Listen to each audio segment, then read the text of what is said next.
Good morning, good afternoon, and good evening, everyone, and welcome to today's webinar titled Accelerating the Generation of Payer Insights and Evidence Across the Product Lifecycle to Achieve Optimal Access. I want to take a moment to thank the sponsor for this event, Genesis Research, for making it all possible. Genesis Research provides agile, tech-enabled HEOR and RWE solutions to life science companies, providing them with a better way to develop impactful evidence and optimize market access. Market Access Transformation specializes in developing agile technology platforms that enable healthcare manufacturers to gather insights and access the commercial viability of their products. And recently, in May 2022, MAT became part of Genesis Research. I'm Sydney Menson from the events team here at scientist.com, and I'm happy to be your host for today's event. Before I get started, I wanted to welcome our speakers. Before I get started, I wanted to welcome our speakers and cover a few housekeeping notes to help get the most out of your experience today. First, you can take a look at the interactivity panel that's at the right of your screen with 4 tabs: Chat, Q&A, Polls, and Handouts. This is where you'll participate in the Q&A and polls during the webinar and also access webinar resources. We want this to be an interactive experience for you, so please send your questions, thoughts, and comments using that Q&A tab. We'll try to address as many of your questions as we can at the end of the webinar today. You can also explore some documents in the Handouts tab to learn more about Genesis Research and MAT. And lastly, if you're having technical issues, please try refreshing your browser and ensure that you're using Google Chrome to access the event, as it is the most stable browser. If you're having any trouble after that, please use the private chat function to communicate with me by sending a chat to Inside Scientific Events team, and I can help to troubleshoot. Joining us today, we're fortunate to have 2 speakers. Dr. Priti Jhingran is the Vice President of Evidence Strategy at Genesis Research, and Dr. Tijana Ignjatovic is the Director of Operations Team at Market Access Transformation. But before we get started, we just wanted to run our first audience poll here. So our first poll: with evidence needs continuously changing as a result of evolving stakeholder and regulatory requirements, what areas are of highest priority to seek help from external parties? So this is a please select all that apply. So you can select multiple options, and the options listed are data landscape assessment, HEOR strategy, epidemiological and regulatory expertise, RWE platform development, RWE study design evaluation, RWE study execution, or HTA support. So we are starting to see some responses come in, so that's great. Thank you for participating. And in a moment here, I will bring Priti on to join me, and she will dive into the first topic for today. So I will just give people a little more time to participate.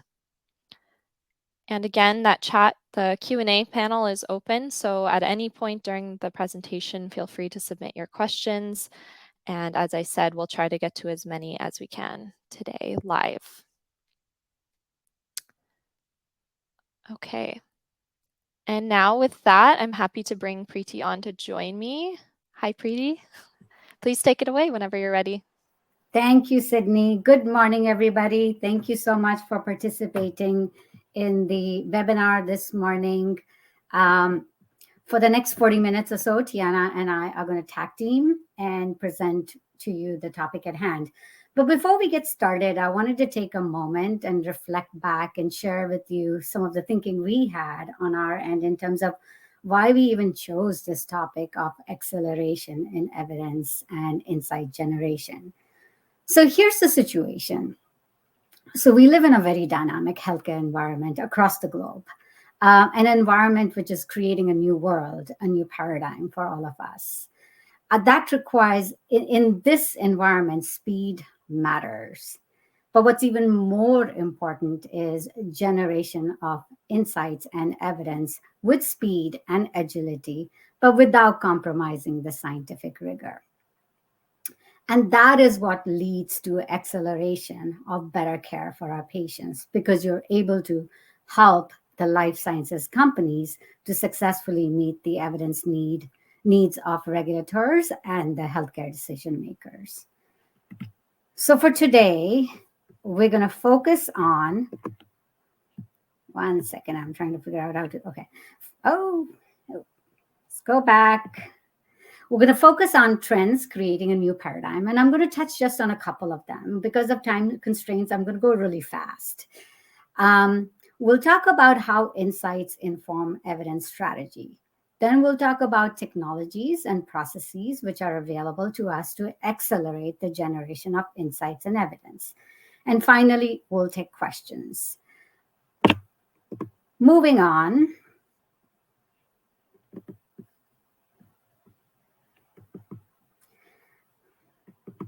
So when we talk about trends which are creating a new evidence paradigm, the first, which is most critical, is data. We now have novel data sources above and beyond the standard data sources, which have already been available for decades to us. But the availability of these novel data sources really help us in answering research questions with much more granularity and precision. In addition to that, we have advanced data layering and integration methodologies. And that really expands the usability of data sources to answer these research questions. So because of all these advancements, you see an increased focus of real-world evidence in the pre and the post-approval phases. You're also seeing use of evidence, real-world evidence, to augment clinical trial for regulatory and reimbursement processes. So let's look at where we see adoption of evidence and insights to support decision-making across the product life cycle. Then there are many examples here, but I've just picked a couple, which you see on the left-hand side of the screen. Insights and evidence have always been used to inform all the various different elements of a randomized trial, or in other words, your phase 3 program. In addition to that, more recently, we're seeing use of evidence and insights to contextualize and strengthen the regulatory label by building regulatory grade external control arms, which are then part of the submission package. Insights and evidence have always been used to understand patient needs from an unmet need and burden perspective. But now, with so many different data sources which are available to us, we're really able to focus on populations who are understudied, underserved, as well as look into information such as genomics, patient-centric data. And lastly, reducing time to market, both from a development and commercialization perspective. Evidence and insights have always been used in the past to make better decisions regarding what should be the target product profile, what should be your evidence development strategy and commercialization strategy. If you look at the picture on the right-hand side of your screen here, you see a summary of a survey done by Deloitte, which was recently published, where they spoke to senior execs from pharma. And the question at hand was, where is evidence being used to make decision making, to make decisions within the organization? And you see, based on the blue bars, which you see on the screen here, that evidence and insights are being used to realize to make decisions when it comes to labeling, target product profile, development strategy. I'm starting from the bottom of the screen here, but if you go all the way on the top, you see utilization of evidence more so in the future to inform external control arms, label revisions, adaptive trials, and tokenizing trial data to link to other real-world evidence data sources. Now let's talk about the regulatory and the reimbursement agencies. From an FDA EMA perspective, the good thing is they're motivating life sciences companies to use real-world evidence to augment the trial program. There are guidance in place. The FDA has data standards. And so life sciences companies have a better understanding of what will it take to augment the clinical trial with electronic medical records data, claims data, data from registries. The same thing applies to EMA. EMA has also established what's called a coordination center focused on data analysis and real-world interrogation network called Darwin EU. It's going to be completely operational by 2014, and their focus will be to expand a catalog of data sources for use in registration of drugs and medicines.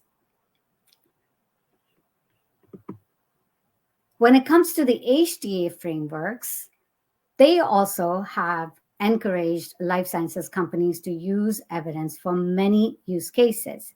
They have guidelines in place, and they essentially motivate the life sciences companies to use high quality, relevant evidence to reduce uncertainty and address the data gaps which exist. ICER, same thing in the US. One of the things which I found very fascinating is that ICER, as a part of their existing assessment framework, has indicated that in situations where the products come to the market through accelerated access, they're obviously coming to the market with a very limited data package. So ICER on their own plan to use real-world effectiveness data to evaluate the effectiveness of the product once it's already approved. And they would do that in the 24 months post registration of the product. So they are investing time and resources to look into real world evidence to establish the comparative and the cost effectiveness of the product.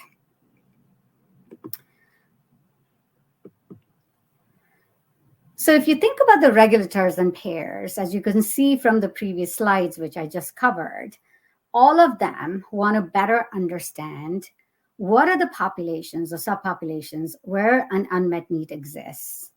What are the relevant comparators in the population where unmet need exists? And also, they want to focus on endpoints which are meaningful from a patient and a provider perspective. They want to take a little bit of a holistic view in terms of understanding what's the impact of utilization of these new medicines coming into market from a patient perspective.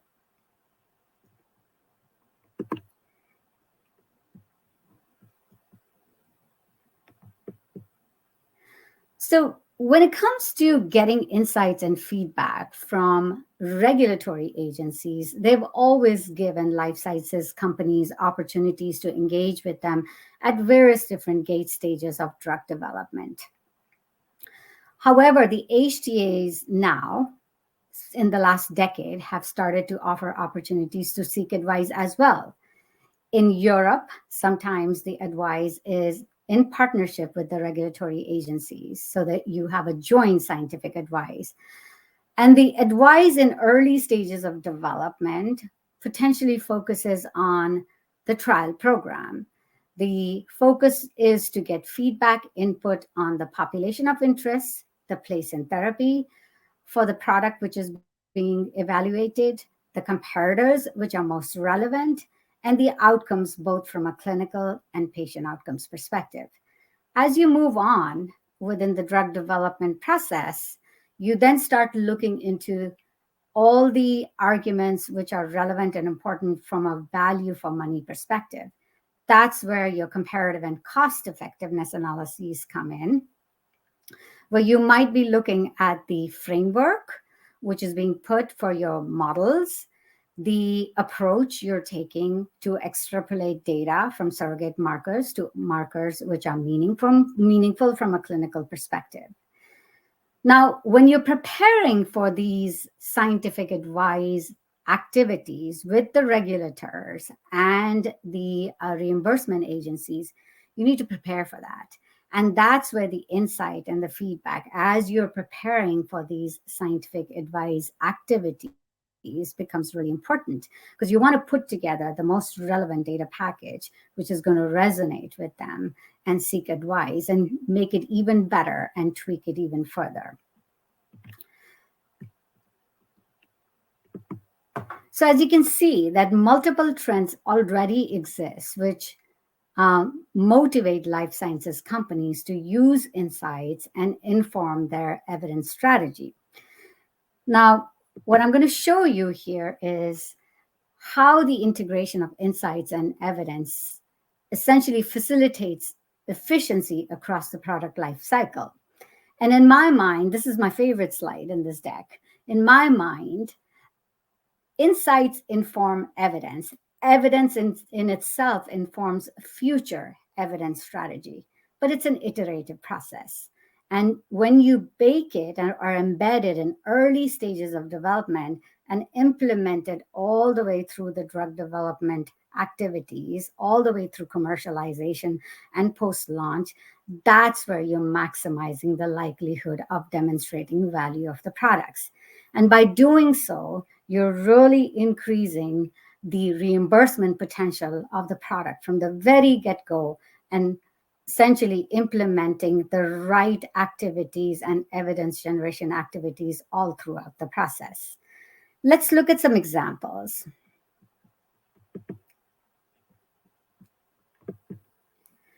So here, I'm going to just illustrate, and these are just some examples in stages of development, which you would consider both from an insight and evidence generation perspective. This is not a comprehensive list. I'll pick on a couple. In early stages of development, where you are in phase 1 and phase 2, your focus is really in developing a target product profile. Your focus is also to understand all the various different elements of the phase 3 program. In both of these, the primary topic of interest is what is that minimum efficacy estimate which is needed for a reimbursable asset. That requires feedback. You require feedback to prepare for your scientific advice. You want to understand the perceptions and the perspectives of the healthcare decision makers, the regulators, and that helps you prepare for these early advice sessions with the regulators as well as the reimbursement agencies. As you move on, now you're in phase 3. You have a product which has been probably gone through commit to phase 3 since the product is already in phase 3. You've started to build and put the blocks in place in early stages of development. Now you're tightening your evidence package. And just to take an example, when we're building the value story of the product and you have the various different elements such as unmet need, burden, prevalence, place in therapy, the economic value, and the clinical value, and you're stringing it all together to build your value proposition and value story, you need to test it. You need to test it from a value messages perspective, and then you need to refine it.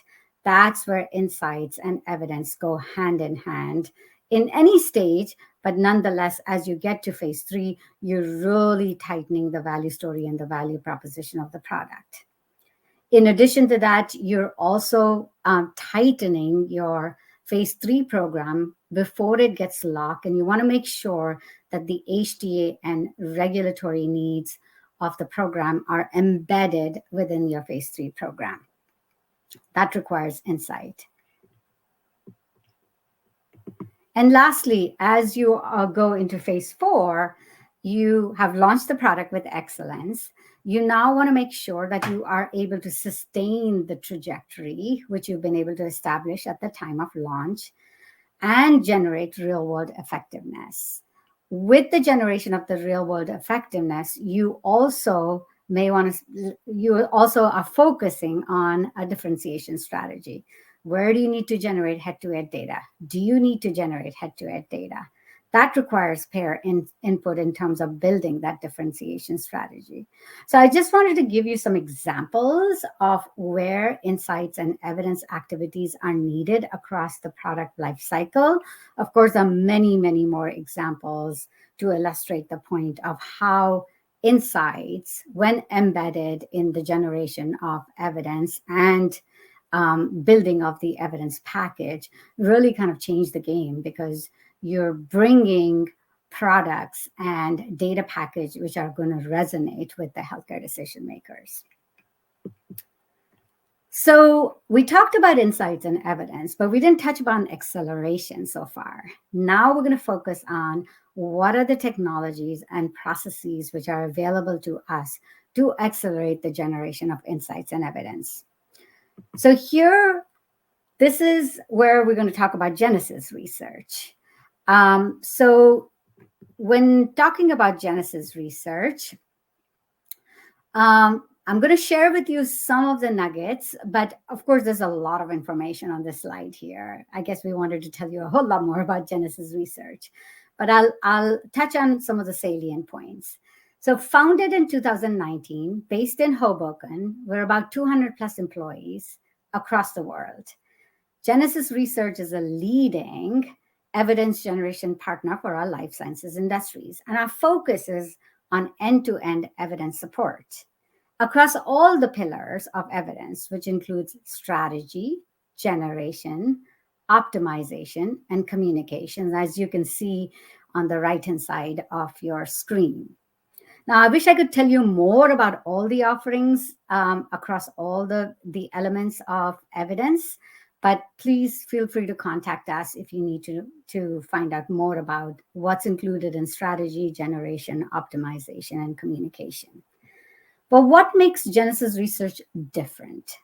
And that's the fit for purpose partnership model, where you're putting flexible integrated teams, which are multidisciplinary in nature, totally customized to the needs of the clients. And it's at the engagement level, not at the project level for the most part, where you're working with the clients on multiple different activities, which could range anywhere from strategy build all the way up to execution, optimization, and communication. So the idea here is that firstly, you are understanding the client needs and putting this multidisciplinary team in place, which supports the client's needs. On top of that, we have the thought leadership and the subject matter expertise overlaid on top of that engagement model is what results in the acceleration of evidence generation. Firstly, by having that thought leadership, you bring in scientific excellence, you bring in operational excellence because of the partnership model, and you bring in execution excellence because we can pivot very quickly and go from one thing to another without any paperwork, without any contracting adjustments which are needed.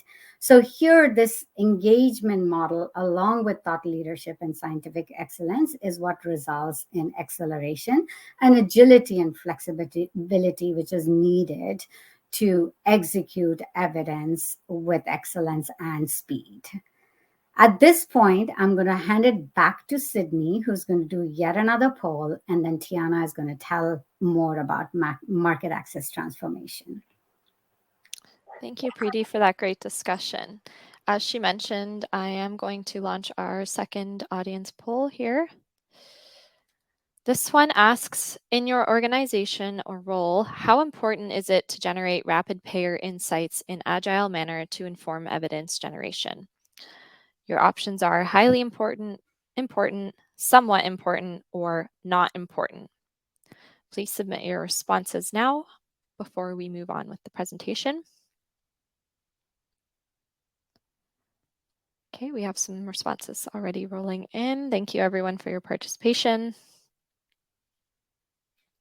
Again, just a reminder for anyone who joined us after the beginning that the Q&A on the right side handout of your screen, pop out of your screen, you can submit your questions there. We will be addressing them live during our Q&A session. So please feel free to submit them at any time before then. Okay. All right. I will now bring Tijana to join me.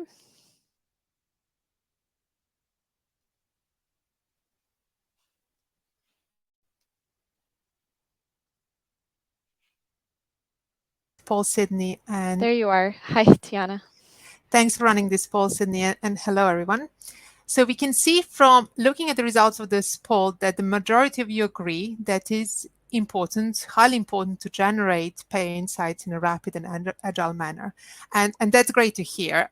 In fact, market access transformation was founded based on recognition for a need for accelerated generation of payer insights and realization that the existing traditional ways of generating payer insights are no longer fit for purpose in the current very dynamic market access environment. So let me first introduce you to Market Access Transformation, or MAT. Since it was founded, MAT has been transforming the way payer insights are generated through a tech-enabled approach via its Rapid Payer Response, or RPR, platform. MAT delivers payer insights when needed in as little as 5 days. The research is conducted in a still double-blinded manner. And while the RPR platform allows a very efficient online aggregation of payer responses, it is not a static, one-way, one-off payer engagement. It enables dynamic re-engagement with the same set of respondents through clarifying or follow-up questions. MAT's team of consultants also supports our clients in developing the survey materials so that they are both asking questions in a payer-relevant manner, as well as addressing key business questions at hand. We also analyze all the responses that come in and provide in-depth insight reports that contain actionable recommendations for our clients. And all of this is delivered via a one-year credit-based subscription model that facilitates lots of the contracting processes. So if you look at the traditional way to engage with payers, the traditional approach takes around 3 to 4 months from start to finish to account for the contracting period, the time to recruit the payers, to execute interviews, and then analyze all the responses. With the MAT's approach, that time is contracted to as little as 2 to 3 weeks. And this is via utilization of a very efficient aggregation of payer responses while maintaining robustness of the research and allowing agile re-engagement with the payers. We are now going to have a look at some real-life examples of where this agile and rapid engagement with the payers was used to augment the evidence generation plans. In this first example, a large biopharma client requested MAT support to gather payer insights for their early asset profile. This asset was considered in an increasingly competitive landscape or market for an autoimmune disease. The asset had a new, more selective mechanism of action, which the client believed would deliver superior efficacy and safety results and would become a market leader. The company didn't have an extensive presence in this market, and given that this asset was a few years out from launch, they also wanted MAT support to understand what would be the key value drivers for payers in this indication in the future. So with these business questions in mind, MAT conducted a survey with payers across 7 scope markets of interest listed here on the slide, with the objectives of firstly understanding the key value drivers in the indication, bearing in mind this future competitive landscape. Second, to assess the payer perceptions of the early target product profile, and importantly, understand how well it performs on those identified desired attributes from the payers. And consequently, really understand if there are any evidence gaps that the manufacturer should factor in the evidence generation strategy. So we conducted this research, and the insight report was delivered in 3 weeks. And what we found is that while the payers appreciated the strong performance in those key established efficacy endpoints for this asset, that really wasn't sufficient going forward to be seen as fully differentiated given this competitive future landscape. The changes in the landscape with multiple different mechanisms of action competing, all with pushing the bar upward, was necessitating differentiation beyond the traditional efficacy endpoints to achieve the kind of price that the manufacturer was targeting. And it was the patient-reported outcomes and quality of life metrics that were identified as the key emerging value drivers in this indication. And this was something that the manufacturer, the sponsor of the research, hadn't really previously believed was worth significant investment, because they felt the clinical differentiation from the traditional efficacy endpoints was quite strong. One of MAT's key recommendations here was to revise the evidence generation strategy and really provide more of focus on to the PROs. But the next question that was identified was the need to understand which PRO domains were most payer relevant and which instruments should be utilized to capture that impact. So that was the focus of the follow-up survey, which we conducted within 2 weeks of the first readout, while this topic was still fresh in respondents' minds. And the second survey identified that out of the different PRO domains, the impact on physical functioning, specifically signs and symptoms, was most relevant from the payer perspective, as it was supporting the data that would be available on the established efficacy endpoints. Second, impact on daily activities of life was seen as both patient and payer relevant. In contrast, any impact on psychosocial functioning was seen as less payer relevant and was seen as more subjective in terms of the measurement. The follow-up survey also looked at what instruments would be most acceptable to capture these outcomes, and we found that out of the multiple instruments we tested, there was some divergence across the scope markets. However, we were able to identify 2 instruments which, if used in conjunction, would maximize the PMA outcomes globally for this client. So what I want to summarize and highlight as takeaways from this example is that it illustrates how payer feedback was utilized early on in the product development cycle to understand whether an asset with an early profile is reimbursable and whether it can achieve a price potential that was anticipated or desired.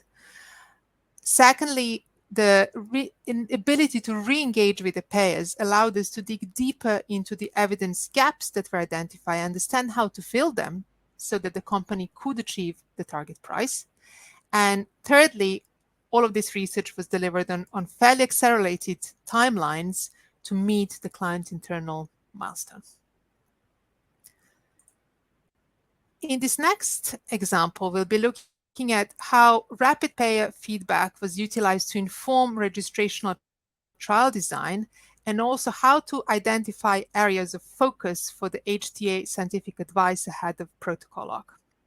In this example, the asset was further along in the development life cycle. It was phase 2 asset investigated in multiple different indications, but one of the follow-on indication was non-small cell lung cancer, which was the focus of this survey. The client had proposed a study design which was fairly complex. It had anticipated utilizing multiple combinations of therapies, several different patient subpopulations, and subgroup analyses. And they were facing a critical deadline for HT advice meeting for registrational trial discussions. So with these set of business objectives in mind, MAT conducted the survey with payers across 7 slightly different markets versus the previous survey. And the focus here was really to conduct a very detailed vetting of the trial design parameters. So looking at both endpoints, the trial inclusion/exclusion criteria, comparators, but also stratification factors, and really look out for any red flags from the access perspective. The survey also tested the payer perception of the associated target product profile and looked at price implications in an indication expansion scenario. And finally, given the dynamism of this indication, we looked whether competing agents' trial designs could also factor in how payers perceive this asset. So within the 3 weeks of fielding, an insights report was delivered. And what it found in this case that payers did appreciate the ambitious and pragmatic trial design. However, the findings really flagged multiple access risks that were largely stemming from challenges interpreting such a complex study design. There was a need for multiple subgroup analysis and really a risk of diluting the treatment effect from this trial design.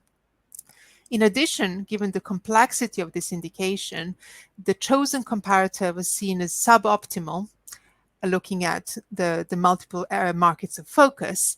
And this is resulting from the differences in the reimbursement conditions and resulting prescribing practices.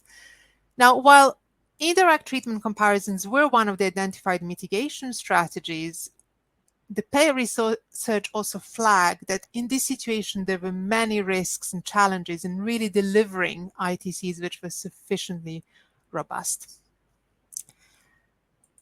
What the survey also found is that this proposed study design hampered the HTA outcomes and had raised the risk of substantial price erosion for the asset in this indication expansion scenario, and that had significant commercial implications across the product lifecycle. Based on the totality of the survey findings, one of the key MIT's recommendations for the clients was really to revise the trial design. And based on payer feedback, we proposed 3 alternative study designs.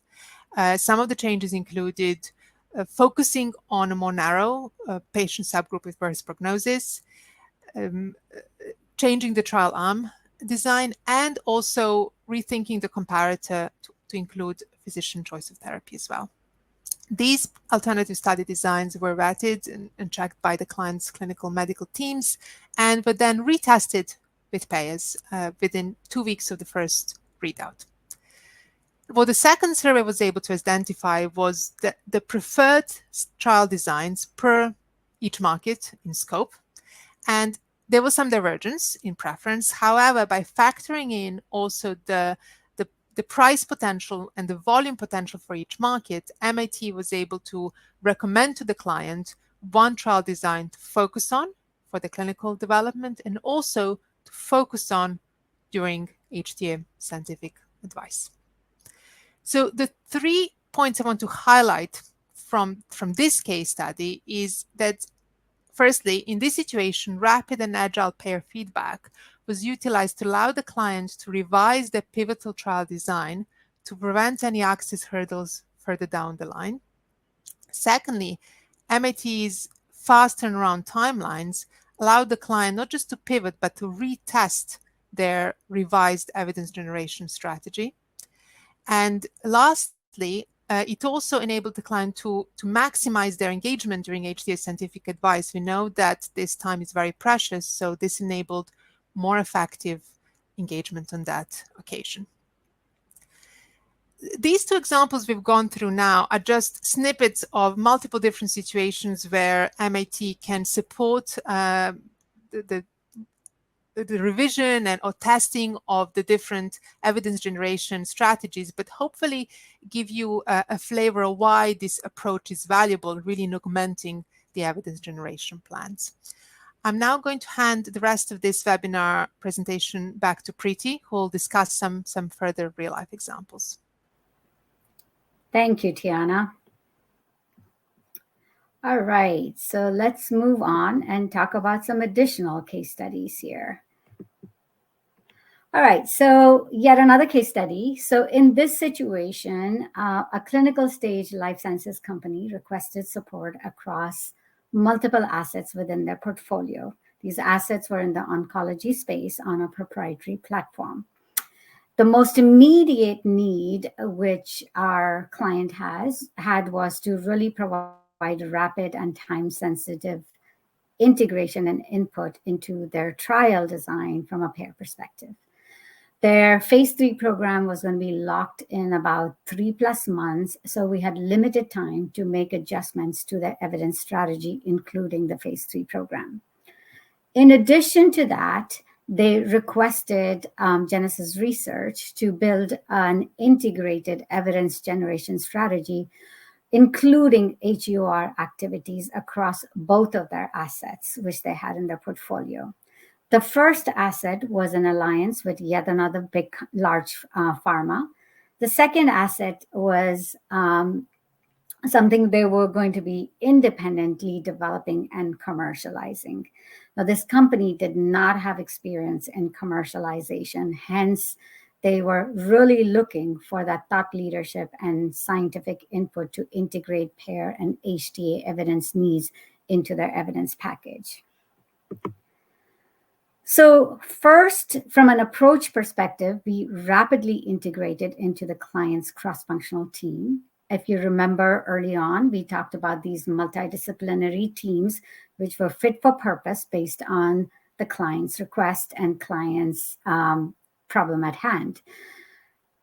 In these situations, once the team was put in place with thought leadership as well as scientific expertise, the most immediate need was to really deploy evidence synthesis work, HTA analog work, as well as strategic insights which could be gained from already published trials in this space. The combination of all of this, as well as the experience from a thought leadership perspective, really led to the adjustments in the phase 3 program. I'm going to elaborate on a couple of things in a few minutes.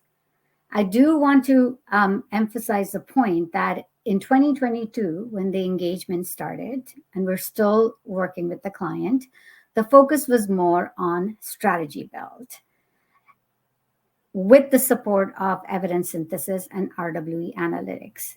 As we move into 2023, we'll be focusing more on the execution of the strategy, which now has been put in place. Now let's go back to the phase 3 program, which certainly was adjusted based on the input and feedback we were able to provide. The question at hand in this situation was to really enrich the target patient population, which was being included in the phase 3 program. They wanted to exclude patients who were non-responders. And from that perspective, they wanted to focus on patients who had resistance, primary resistance. The problem was there was no definition or consensus around the definition of primary resistance. So that is where we relied on already published trials, evidence synthesis, as well as the HTA analog, which I just mentioned. And the collective understanding based on all the work which was done from a due diligence perspective helped us understand what that empirical definition could be for primary resistance. And the idea here was to tweak the exclusion criteria, which was being included in the phase 3 program. We were able to make a strong scientific as well as business case in terms of which patients should absolutely be included from the phase 3 program. And by doing so and adopting the recommendation which was made, we increase the potential or the viability of having optimal access. The one additional thing which is worth mentioning is that we were able to influence the clinical development team in terms of moving the patient-reported outcomes higher in the hierarchy from a statistical analysis perspective. In the oncology space, as you know, oftentimes within trials, you're using surrogate markers like progression-free survival. In that case, when you have PRO plus PFS data, that provides a much more holistic view in terms of the impact of the intervention or the drug on the endpoints which are meaningful to the patient and the provider. So by moving the PROs in the hierarchy, you increase the likelihood of having the PRO within the label, even if it's in the clinical trial section. And from that perspective, now the organization, should the PRO be included in the clinical section of the label, they will be able to talk about not just their primary efficacy endpoint, but also the PROs, which were included within the trial. And lastly, we were able to make a strong case in terms of why healthcare resource use analysis should be embedded in trials. As we all know, oftentimes it is not, but we made a strong business case as to why it should be included in the trial. I mentioned the comprehensive integrated evidence strategy, which was requested for both of the assets which were in their portfolio. As I mentioned earlier, That evidence strategy has been put in place, and we have plans to develop and test those strategies using MAT RPR platform. And we're in the process of preparing for an early scientific advice. In 2023, as you can see from the pie chart on the left-hand side, the focus is going to be in terms of generation of these RW activities, which are part of the plan. But in addition to that, we've already started to build an early economic model, which helps them justify what is an economically justified price and what is that efficacy differentiation which you would need to establish that economically justified price. Let's move on to the last case study. All right, in this situation, this was a mid-sized life sciences company which was requesting strategic and tactical support. They also had two assets in development. One was a small molecule, first in class, that was granted orphan drug designation. And the second one was a novel treatment for rare disorder. Both of these assets continue to be in phase 3. I'm going to focus for the most part on the first asset, the small molecule asset. The need here was essentially to help the organization for all the launch readiness activities. They had a comprehensive evidence package which had to be executed. They needed to support the build of the value proposition and value development. And they also had the need to have these real-world evidence activities be published in peer-reviewed journals. And for those of us who've supported launch readiness activities, you know that you have multiple different work streams. There's a sense of urgency across all of them. So when it comes to launch readiness tactics, tools and resources which you have to build to support the launch with excellence, there's lots of moving parts and it requires a lot of effort and time and resources to pull it all together. So the approach we took was, firstly, we supported the client to do SLRs and TLRs, or targeted lit reviews, or systematic lit reviews, to support the value story and value proposition build. Secondly, multiple real-world analytics activities were put in place to support the launch readiness activities. One of the key things which I wanted to highlight in here, in this case, was the need for having a patient algorithm for identification perspective, which could be implemented in claims. So Genesis Research was instrumental in pulling together this novel patient identification algorithm. There was also a need, while pulling all this information together, to do rapid analytics work, because there was an adjustment which had to be done based on their readout from the phase 3 program. That required us to pivot very quickly with a sense of urgency to make some adjustments and build an adjusted RWE analytics and evidence package. As I mentioned earlier, there was a need to have all this information which was being generated to be out in peer-reviewed journals. And again, when you launch an asset, you have the elements of your value story, value development already in the public domain in peer-reviewed scientific journals, it makes your life easier. So we were able to essentially develop 8+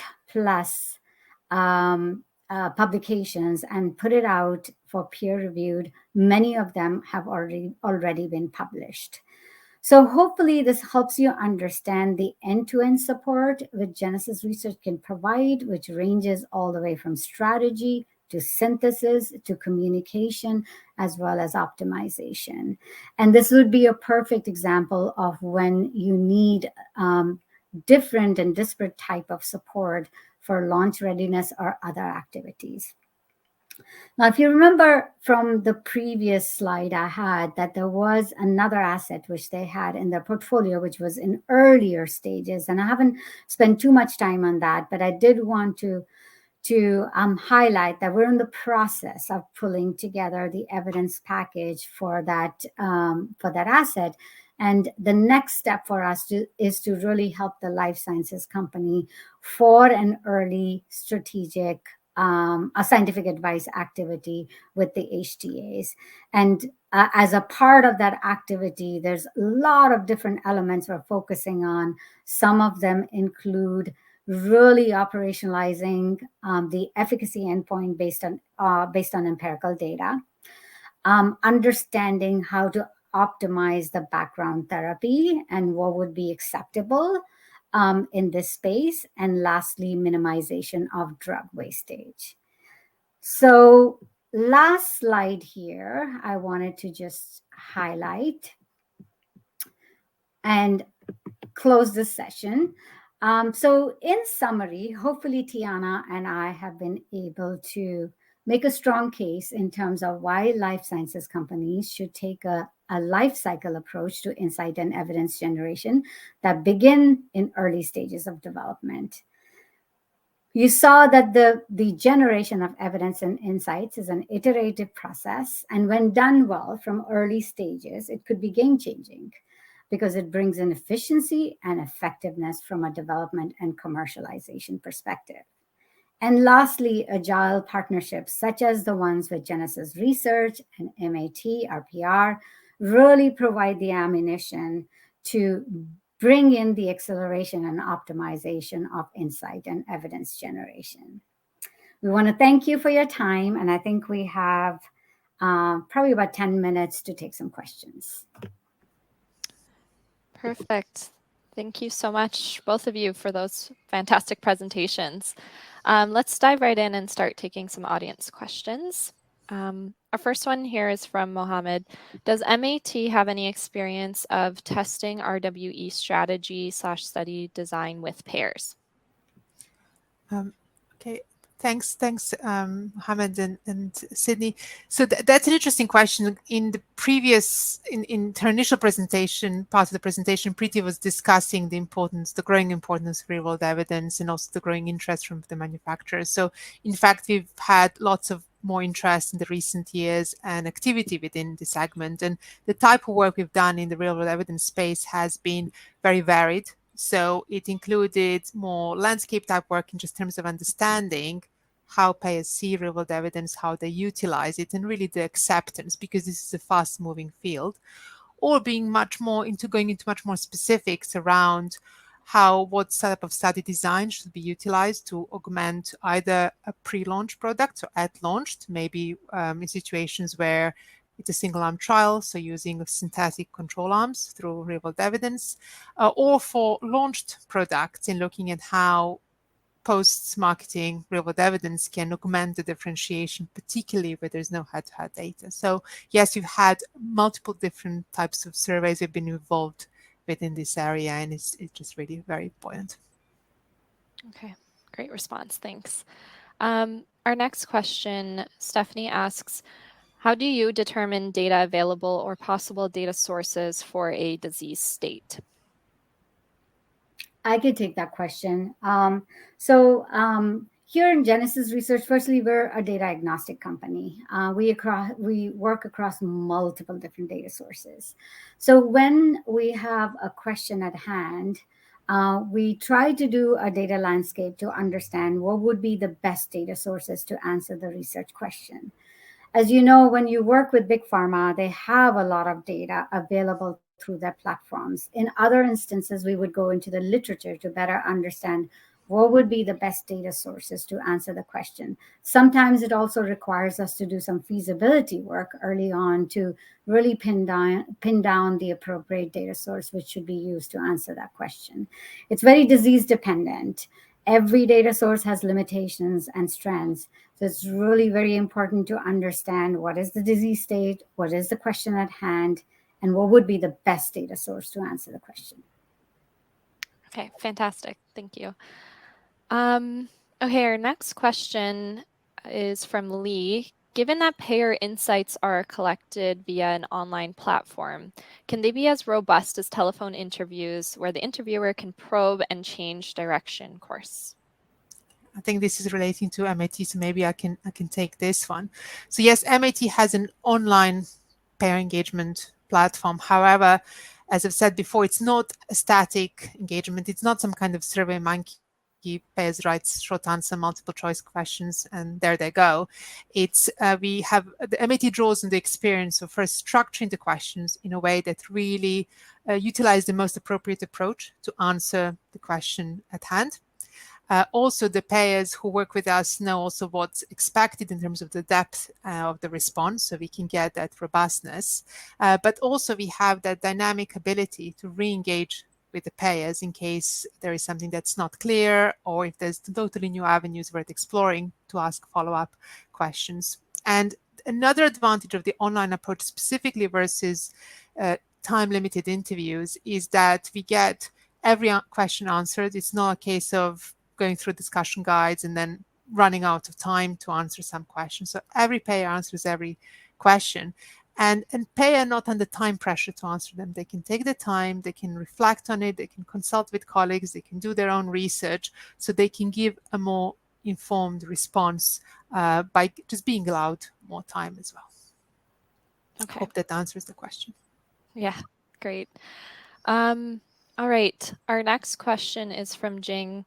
What data collaborations are important in the current environment? I think this one's for you, Priti. There are multiple data collaborations which are happening behind the scenes. Some of them actually Genesis Research is involved in. Again, depending on the disease state and the need for the life sciences companies, we oftentimes have to think through in terms of which data sources have to be integrated through those methodologies which are available to get disparate data sources together and answer the question holistically. We've had instances where registry data has been integrated with claims data. We have had instances where EMR data has been integrated with claims data. We've also leveraged unstructured data, which is available. So again, depends on what is the research question. We essentially try to understand what are the possibilities and then try to determine what integration needs to happen. But behind the scenes, many of the organizations, including Genesis Research, are working quite extensively in integrating data across multiple different sources. Great response. Okay. Okay, we have time for one or two more questions. So this next one is from Stephanie. Sometimes payer/HTA decisions are made by taking into consideration clinical/KOL input. Can an online survey-based approach capture that element of interaction?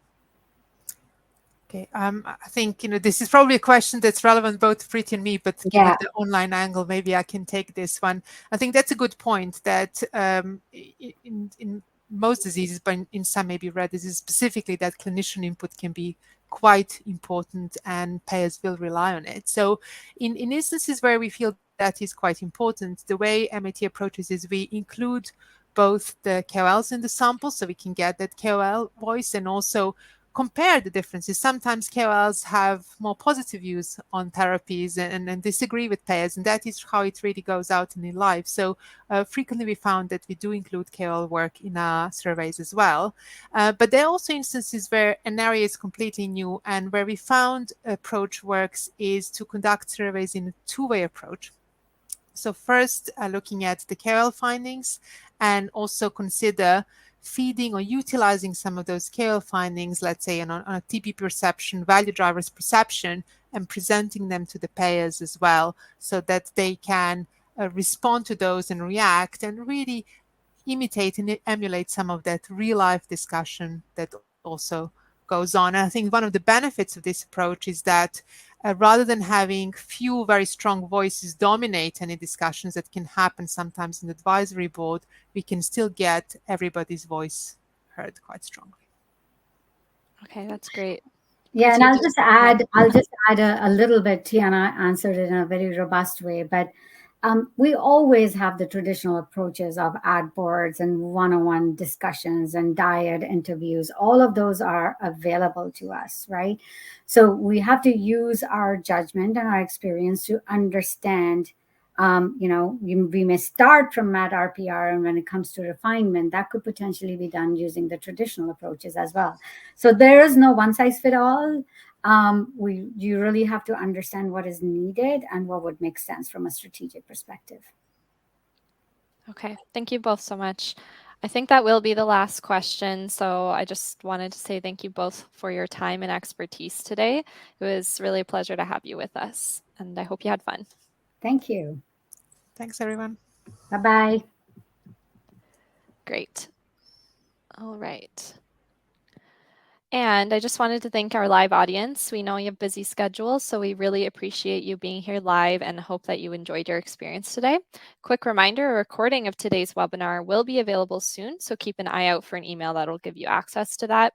And finally, if you still have questions for our speakers, you can submit them in the survey that will appear automatically after the webinar ends, or you can email solutions@genesisrg.com. And in closing, we hope you enjoyed this webinar sponsored by Genesis Research and that you enjoy the rest of your day.